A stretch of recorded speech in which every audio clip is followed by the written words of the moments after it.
Hello दोस्तों, आज की हमारी कहानी है मायके का रूप। मम्मी, वहाँ तो प्रेशर कुकर भी खराब है। कई बार रिंग निकाल कर सेट करो, तब जाकर भाप निकलना बंद होती है। अच्छा। और हाँ, सीटी तो बजता ही नहीं। मरद छीलते हुए सुरेखा ने अपनी माँ से शिकायत की। तू पहली बार ससुराल से मायके आई है। चलो शाम को एक नया तुम्हारी पसंद का प्रेशर कुकर दिलवा देती हूँ। माँ स्नेहलता स्नेह से बोली। सुरेखा खुश हो गई। शाम हुई। माँ और छोटी बहन के साथ सुरेखा बाजार गई और अपनी पसंद से खुद के कपड़े, पति के लिए शर्ट पैंट के कपड़े और एक अच्छे ब्रांड का प्रेशर कुकर खरीद लाई। सुरेखा के पिता घनश्याम जी महू रेलवे स्टेशन पर तृतीय श्रेणी के कर्मचारी थे। उसका विवाह महू से लगभग 60 किलोमीटर दूर सनावद नगर में हुआ था। यातायात का साधन सुगम था। रेलवे के अलावा सड़क मार्ग से भी दोनों नगर जुड़े हुए थे। सुरेखा का पति अरविंद सनावद में ही एक सूत मिल में काम करता था। ससुर किसी को ऑपरेटिव बैंक से रिटायर हो चुके थे। दोनों परिवार मध्य वर्गीय था। धन की पिरजूरता नहीं थी, पर घर में अभाव भी नहीं था। सुरेखा के ताऊ सनावद स्टेशन पर कार्यरत थे। उन्हीं के प्रयासों के कारण रिश्ते की बात चली थी और विवाह संपन्न हुआ था। अगले दिन सुरेखा पति के साथ ससुराल लौटी। दिल बिल्लियों उछल रहा था। माँ से मिले उपहार उसे गौरवान्वित कर रहे थे। सास प्रेशर कुकर के डब्बे को देखकर पूछ बैठी, ये क्यों खरीद लाई? हमने खरीदा नहीं मम्मी जी, मेरी मम्मी ने दिया है, कहते हुए सुरेखा के स्वर में गर्व का भाव था। अनुभवी सास जैसे माजरा समझ गई हो, बोली, इसे अभी निकालना नहीं, अरविंद से कहकर कुकर सुधरवा दूंगी। अगर फिर भी कुकर से संतुष्टि नहीं मिले, तभी नया कुकर निकालना। उसी शाम प्रेशर कुकर को एक बर्तन दुकान पर भेजकर सुधरवा लिया गया। अब पुराने कुकर से प्रेशर लीक नहीं कर रहा था और वह यदा कदा सीटी भी बजा रहा था। 3 महीने बाद सुरेखा पति के साथ फिर मायके आई। मम्मी ने हालचाल पूछा। बातों ही बातों में माँ ने पूछ लिया कि किसी चीज़ की ज़रूरत तो नहीं, अगर हो तो बताना। और सब तो ठीक है मम्मी, पर वहाँ का गैस चूल्हा इतना कम फ्लेम देता है कि चाय बनाने में ही पसीना छूट जाता है। उसे सुधरवा कर भी देखा, पर कोई फायदा नहीं। आठ 8-10 दिन तक फ्लेम ठीक रहता है, फिर वैसा का वैसा ही। मम्मी, मिलिट्री कैंटीन से चूल्हा मिल सकता हो तो दिलवाओ ना, कैंटीन में सस्ता मिल जाता है। घनश्याम जी के एक मित्र जो सेना में एक अच्छे पद पर कार्यरत थे, से निवेदन घर घनश्याम जी ने एक गैस स्टोव सुरेखा के लिए मंगवा दिया। सुरेखा ने मूल्य चुकाना चाहा, पर घनश्याम जी ने मूल्य लेने से मना कर दिया। समझना पापा की तरफ से गिफ्ट है, कहकर उन्होंने टाल दिया। सुरेखा का दिल उदास हो गया। वहीं अरविंद को बयाने में दिए 10,000 रुपये डूबते हुए नजर आए। बेटी दामाद आए थे, इसलिए उत्तम भोग का प्रबंध किया जाने लगा, पर अरविंद का मन ससुराल में नहीं लगा। इंदौर से होकर लौटता हूँ, कहकर वहां से निकल गया। महू इंदौर से लगभग 25 किलोमीटर की दूरी थी। जल्दी लौटना कहकर सुरेखा ने उसे जाने दिया। दोपहर हो गई, फिर शाम ढल गई, पर अरविंद इंदौर से वापस नहीं लौटा था, जबकि पूर्व निर्धारित कार्यक्रम के मुताबिक उसी शाम उन्हें सनावद लौटना था। सुरेखा बार बार घड़ी देखती। उसका मन विचलित होने लगा था। मन में तरह तरह के ख्याल उमड़ रहे थे। कोई अनहोनी ना हो गई हो, सोचकर उसकी आंखों से आंसू निकल पड़े। बेटी के आगमन से माँ का उल्लासित मन अब मलिन होने लगा था। दिमाग में एक ही बात आई कि पैसे के कारण जमाई राजा नाराज तो नहीं हो गया है। बेटी को लेकर एक पीसीओ में पहुंची और अरविंद के पड़ोस के एक घर में, जहां पीएनटी टेलीफोन कनेक्शन लगा था, फोन लगाया गया। फोन सुनने अरविंद ही आया था। फोन पर अरविंद की आवाज़ सुनकर सुरेखा फफड़ पड़ी। मैं यहाँ आपकी प्रतीक्षा कर रही हूँ और आप सनावद पहुँच गए। सुरेखा बड़ी मुश्किल से बोल पाई। क्या करता, महू में रुककर इंदौर दोस्त के पास गया था पैसे की जुगाड़ में। वहां पर भी इनकार सुना तो सनावद लौटाया। बाइक वाले से बयान न लौटाने को बोलूंगा। अगर लौटा दिया तो ठीक है, नहीं तो 10,000 रुपयों को राम राम। घनश्याम जी ने फिर भी शुक्र मनाया। समझ लिया कि दहेज में कोई कमी रह गई होगी जो उस 12,000 से पूरी की गई। तभी एक दिन पता चला कि अरविंद जिस कॉटन मिल में काम करता था, वह बंद हो गई है। कर्मचारियों को एक निश्चित रकम सौंपकर अनिवार्य सेवानिवृत्ति दे दी गई थी। सुरेखा इस दरमियान एक बच्चे की माँ बन चुकी थी और पुण्य गर्भ से थी। अरविंद एक दिन पत्नी और बच्चे के साथ मोटरसाइकिल से ससुराल आया और प्रीतमपुर, जो महू से कुछ ही किलोमीटर दूर था, नई नौकरी की तलाश में भटकने लगा। लगभग 20 दिन तक भटकने के बाद एक दिन अरविंद ने कहा कि कहीं ढंग की नौकरी नहीं मिल रही है। सोच रहा हूँ कि नौकरी ढूंढने में समय बर्बाद करने के बजाय अपना खुद का कोई कारोबार शुरू करूं। अगर 50,000 की मदद मिल जाए तो मैं खुद का काम शुरू कर सकता हूं। पिछली रकम तो वापस हुई नहीं और 50,000 फिर से। मानो अरविंद के मुंह से बोल नहीं फूटे हों, बम का गोला दगा हो।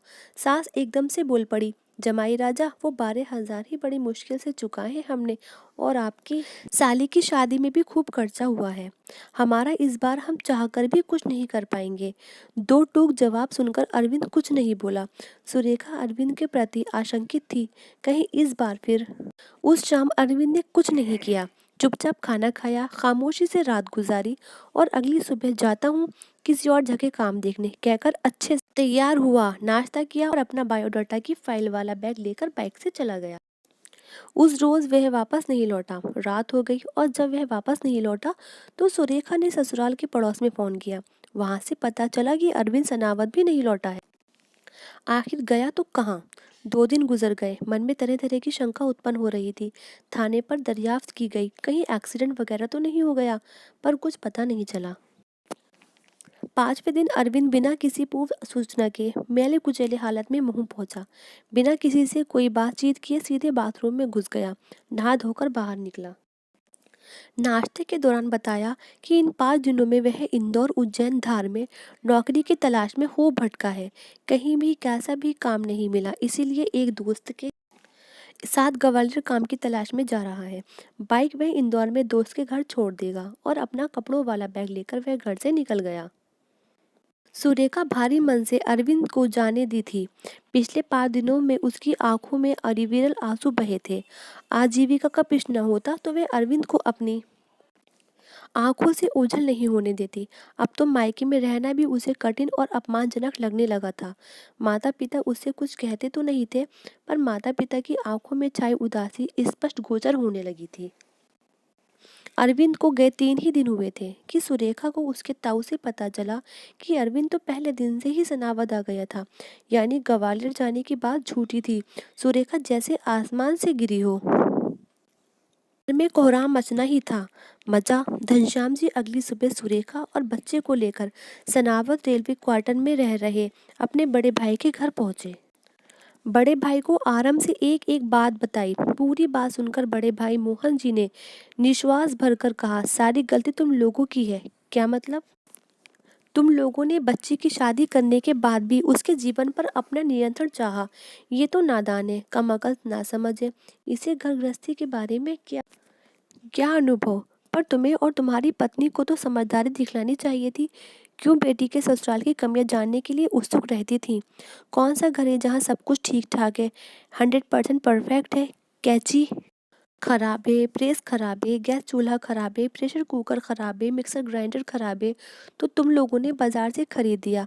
अब उस लड़के का भाग्य खराब है, उसका समय खराब है, तो ये नया भाग्य, नया समय खरीद दो। मोहन जी पल भर के लिए रुके, फिर बोले, घनश्याम, जब उन्हें तुम्हारी सौगातों की जरूरत नहीं थी तब तुम जबरन वही सौगातें उन पर थोपते रहे।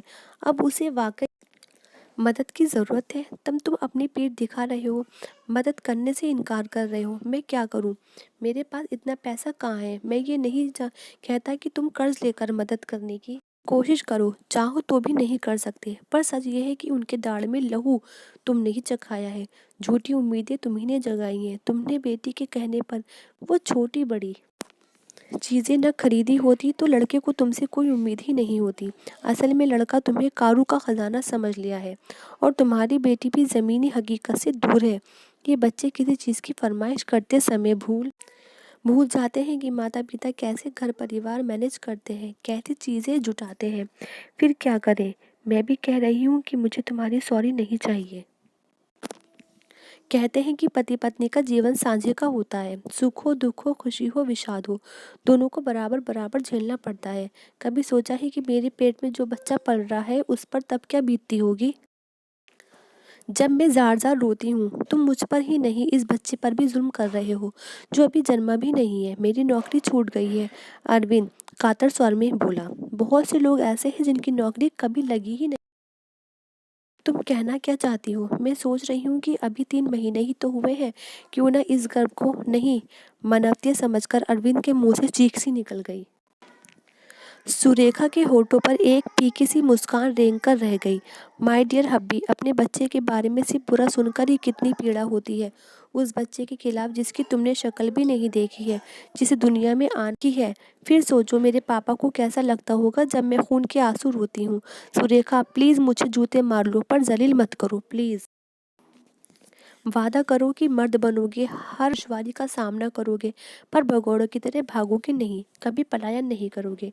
नहीं करूँगा, नहीं करूँगा, नहीं करूँगा। मैं ठेले पर सब्जी बेच लूँगा, चाय की टपरी खोल दूँगा, पर तुमसे दूर नहीं जाऊँगा। कुछ भी करो, अब मैं भी 2 पैसे कमाने की ज़रूरत करूँगा। बस 2-3 साल की बात है और है छोटा भी जब दूध छोड़ देगा या देगी तब मैं भी तुम्हारे कंधे से कंधा मिलाकर तुम्हारा साथ दूंगी। अब रही बात पूंजी की तो मेरे गहने प्रस्तुत हैं। आप फिर जूते मार रही हो तुम? नहीं हरगिज नहीं, सिर्फ रास्ता बता रही हूँ मैं। हम अभी भी बिल्कुल हेल्पलेस नहीं हुए हैं। अरविंद ने सुरेखा को जज्बात के आवेग में आलिंगन में भर लिया। तो आई होप फ्रेंड्स आपको ये मेरी स्टोरी पसंद आई होगी। अगर पसंद आई तो चैनल को लाइक कीजिएगा, शेयर कीजिएगा और सब्सक्राइब कीजिएगा। तब तक के लिए थैंक यू फ्रेंड्स।